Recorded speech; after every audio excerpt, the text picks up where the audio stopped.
Howdy ho, buckaroos. Today I wanted to feature a doctrine I have about attack and defense. It came to me when I was playing Shining Soul 1, though we'll get to that in a bit. The basic idea is you've got attack and defense in most games.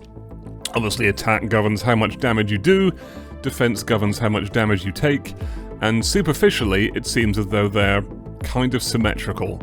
If you have twice as much attack or twice as much defense, it doesn't really make a lot of difference. Mathematically it seems like you have the same boost to chance to victory, so surely you could put this in the hands of players and make it into an aesthetic choice. You could let them level up and then choose whether they want more attack or more defense, right? How strategic, right? So, like I say, this idea first came to me when I was playing Shining Soul 1 on the Game Boy Advance, and I think I misremembered what happened in the game, even just because I was so obsessed with this insight I got out of it instead, but whatever, that's not what's important here. The idea was there was a couple of different stats you could level up, and some of the stats increased your attack, and some of them, I think, increased your defense. I'm not massively clear on what really happened in the game. Like I say, that's not really what's important here. What's important is what I got out of it.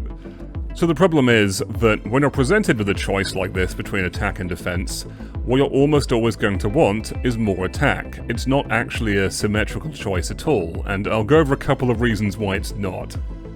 The basic thing would just be that more attack tends to be more fun.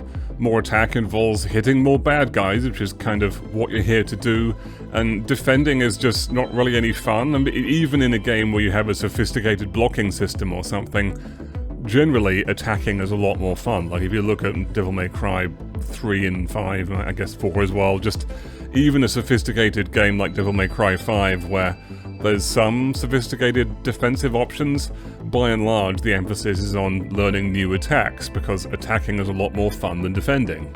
The other thing is that players like to win, and attacking is winning and defending is losing. This was hammered home for me by the wise words of Datsuba. I'm not sure how to pronounce it, but that's what I want to say.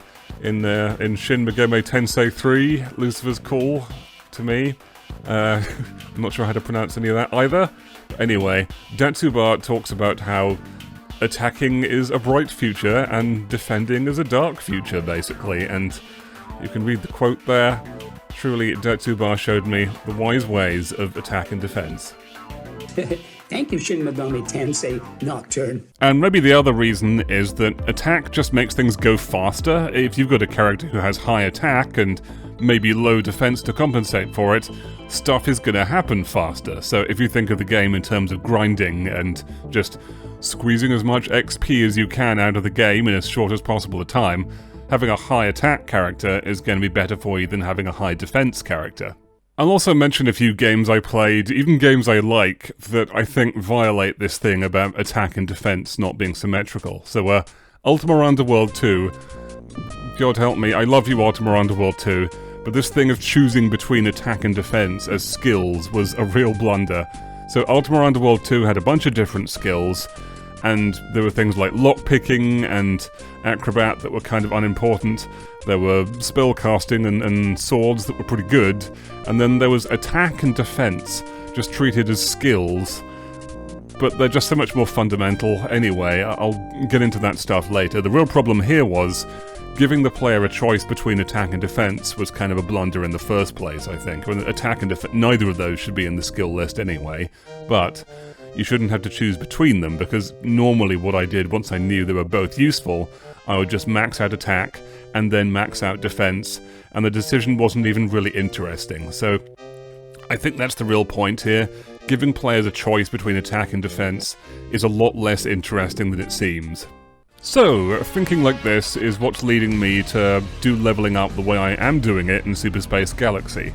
At the moment, the plan is to have power cores that level up your ship, and leveling up increases both your attack and defense in equal proportions. So I'm planning to go from 1 times power to double power, basically, and your health and your attack will both level up together. And there's advantages to having attack and defense stay in the same proportion as well. Otherwise you can get weird effects from having a ship that does like 100 times its own health in damage sometimes. But yeah, so I've deliberately avoided choosing between attack and defense mostly because of this doctrine of mine that choosing between them is such an unfun, weird, tense decision to make. So that is my advice. If you're tempted to give your players a choice between attack and defense, either don't, or at least grapple with the many differences between attack and defense, and the way that they're a lot less symmetrical than they appear. Most indie game devs never finish their game. Why? No structure, no accountability, and no support.